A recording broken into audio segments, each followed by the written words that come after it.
Salut ma petite Vierge, j'espère que tu vas bien. Je t'ai pas du tout oublié pendant ce mois de février, ne t'en fais pas. J'avais juste beaucoup de travail et en particulier, je t'ai créé une formation pour apprendre le tarot avec moi. Je te laisse toutes les infos sous la vidéo si jamais tu es intéressé.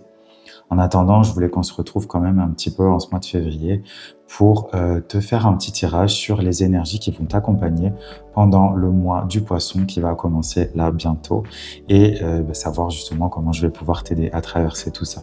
On y va. Traverser tout ça ou pas d'ailleurs, ça peut être un moment justement très beau et très intéressant. Surtout que le poisson c'est ton signe opposé, donc on va avoir, je pense, des choses à dire. Allez, très bien. Je vais tout de suite tirer notre deuxième carte.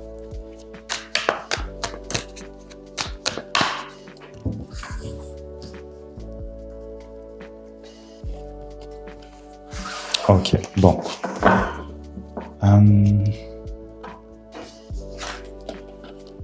Oui. Allez, la première carte qu'on a ici, c'est gravir la montagne, toujours aller de l'avant. Gravir la montagne. Bon, allez.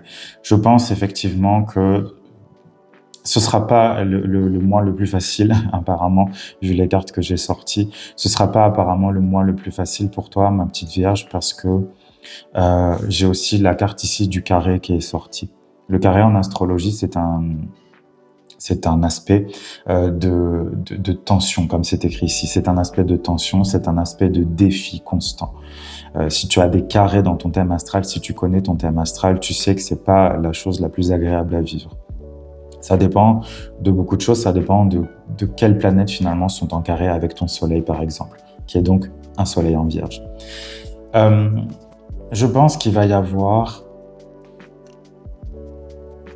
Ouais, je réfléchissais parce que je me demandais quelles étaient les planètes qui étaient en carré en ce moment avec toi, et on a en particulier la planète Jupiter. La planète Jupiter est en carré avec la Vierge depuis quelques mois et elle va le rester encore pendant quelques mois, puisqu'elle se trouve dans le signe des Gémeaux. C'est un signe qui est donc à 90 degrés de la Vierge.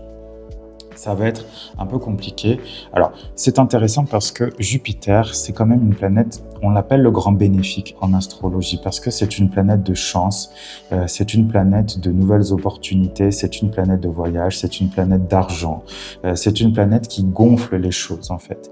Je prends toujours cet exemple, je vois toujours Jupiter comme une loupe.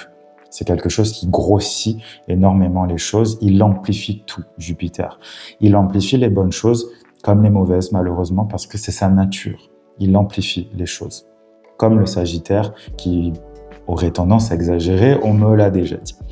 Ce que je veux te dire ici, c'est que Jupiter pourrait t'aider, je pense, en fait, à gravir cette montagne-là. Il se passe peut-être des choses compliquées dans ta vie en ce moment.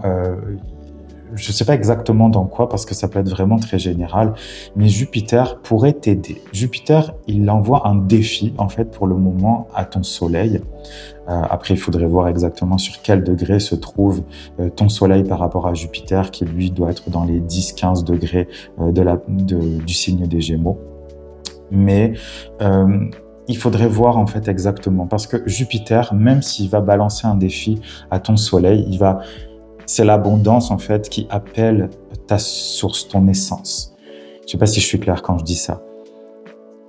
Jupiter t'appelle à quelque chose de plus grand, de plus élevé. Jupiter, c'est aussi l'évolution, c'est aussi l'évolution spirituelle. Ok ? À l'image du signe du Sagittaire, si c'est un signe que tu connais, il va chercher des savoirs, il va chercher à comprendre, il va chercher à comprendre le sens des choses en fait, le sens de la vie même, pourquoi pas, le sens de ta vie, tu vois, toujours aller de l'avant, ça veut dire ça aussi. Et Jupiter est en train de dire à ta Vierge, bats-toi, continue. Oui, peut-être que pour le moment, tu es dans un tunnel et tu vois pas la fin. Peut-être que pour le moment, tu es fatigué, tu en as marre parce que tel ou tel projet n'aboutit pas ou tel projet est en train de couler.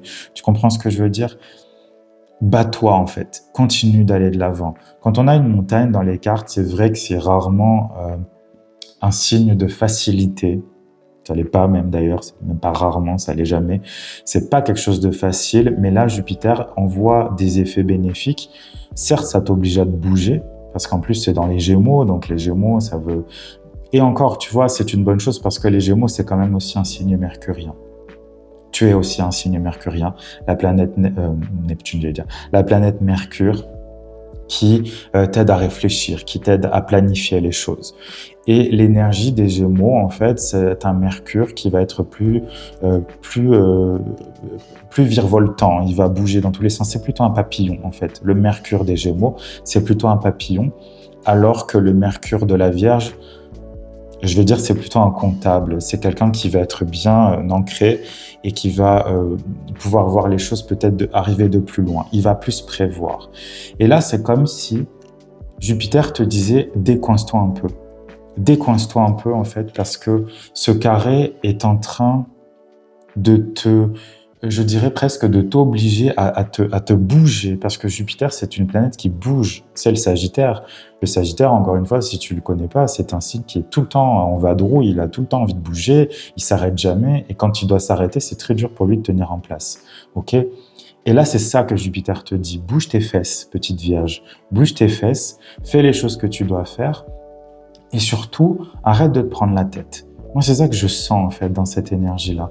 Oui, gravir la montagne, c'est quelque chose de difficile. Et puis, en tant que Vierge, tu peux y arriver parce que tu as la persévérance, parce que tu as une vision des choses qui est analytique. Donc, tu peux aller dans le détail, tu peux savoir où les choses ne fonctionnent pas et les régler. Mais ça peut aussi vouloir te dire, arrête de te prendre la tête. Tu n'es pas obligé de faire ça H24, ok ? La période des poissons, c'est donc ton signe opposé. C'est un moment où on est plutôt dans une forme de repos. On est juste avant le printemps. Les choses vont se modifier un peu plus tard. La vie va revenir, les plantes vont recommencer à pousser. Ta vie va recommencer à donner, je dirais, du vert. Ça va recommencer à pousser. Mais pour le moment, il faut juste rester concentré là-dessus. Mais je sens vraiment ce besoin. Je vais te tirer une autre carte pour ça. Parce que je sens vraiment qu'il y a besoin d'une forme de lâcher prise aussi, en fait. Tu peux pas tout contrôler. Tu peux pas tout contrôler et c'est très mauvais pour ta santé d'ailleurs.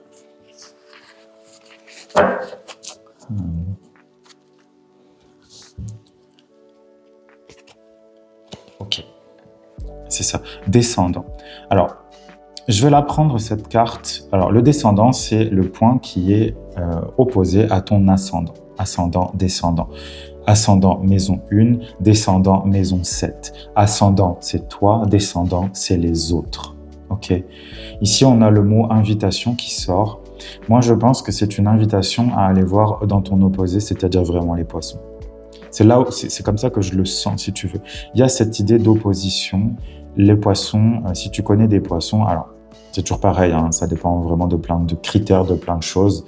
Mais dans son sens premier, le poisson, il est ton inverse. C'est-à-dire que c'est pas quelqu'un qui a envie de planifier des choses, c'est quelqu'un qui va se laisser aller au fil de ses émotions, c'est quelqu'un qui va... Voilà, on se laisse porter et puis on verra bien ce que demain nous apporte. On n'a pas trop envie de prévoir des trucs. C'est pas son truc, le poisson, de prévoir ça, en fait. C'est ton truc à toi, la Vierge, tu vois. Et c'est ce que je sens là, si tu veux. C'est vraiment de t'inspirer de l'énergie des poissons pendant cette période-là pour te détendre. Ça va pas te ramollir. C'est ça, en fait, souvent qu'on se dit, et surtout les signes de terre dont tu fais partie, on se dit que de se laisser aller de temps en temps, que de se détendre, que d'aller faire des choses qui nous font du bien, d'aller au spa, d'aller se baigner à la piscine ou je ne sais quoi, ça va nous ramollir et que ça va nous faire perdre du temps et qu'on a d'autres choses à faire et qu'il faut qu'on gravisse la montagne, blablabla. Tu comprends ce que je veux dire ? Au bout d'un moment, ça nous rend fous, ça nous rend dépressifs, ça nous rend épuisés et les poissons nous montrent cette voie-là. C'est-à-dire que ça nous dit au bout d'un moment, tu as juste besoin de te reposer. Tu as juste besoin de te... Vraiment, imagine cette image. Tu as juste besoin de te poser dans un lac. Tu te mets à la surface de l'eau et tu flottes. Et tu regardes le ciel, en fait. Tu comprends ? Il y aura toujours le temps de faire plus tard. Tu vois, encore une fois, Jupiter, ce carré avec Jupiter te dit « relâche-toi un peu, quoi ». J'ai une autre expression qui m'est arrivée en tête, mais je ne vais pas la dire. Mais relâche-toi, juste relâche-toi un petit peu pendant au moins un mois, quoi.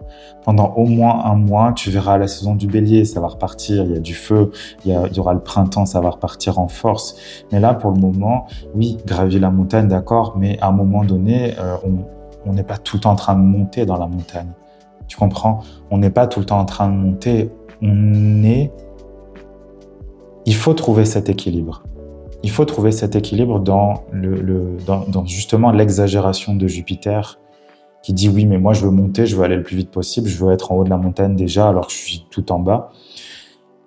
Et là, c'est comme si Jupiter disait oui, mais on va aussi se poser parce que Jupiter, il aime profiter de la vie aussi. Donc, il va trouver des petits camps sur ce chemin de montagne. Il va trouver des petits endroits où il va pouvoir se poser. On va pas marcher toute la nuit, on va pas courir, on va prendre son temps. Ok? Donc, on va toujours de l'avant, ouais, ok, mais on va prendre son temps et on va aussi prendre le temps de se reposer. Ok? Ouais, c'est ça vraiment que je sens. C'est ça que je sens et c'est tout. Et c'est tout. J'espère que ça t'aidera, ma chère Vierge. Encore une fois, prends du temps pour te déconnecter de tout ce que tu fais, surtout si ça te pèse beaucoup. Et même si ça te pèse pas, parce que en bon signe de terre, tu vas imaginer que tu as encore beaucoup d'énergie, puis le jour où il n'y en aura plus, tu vas te désintégrer sur place. Donc attention à ça, attention à l'épuisement mental, attention à l'épuisement, je dirais, quotidien de tout ce que tu fais. Tu as le droit et tu devrais en tout cas te reposer de temps en temps, ok? Il faut le faire. Prends ce temps-là, tu verras que ça te donnera plus de force après, d'accord? Je te souhaite tout le meilleur pour cette saison des poissons, ma petite Vierge. Si tu as besoin de discuter d'autres choses, de choses plus personnelles, je te laisse toutes mes coordonnées dans la barre de description de cette vidéo. Tu pourras me contacter quand tu veux. Et pour le reste, encore une fois, je te souhaite tout le meilleur pour cette saison des poissons et prends bien soin de toi.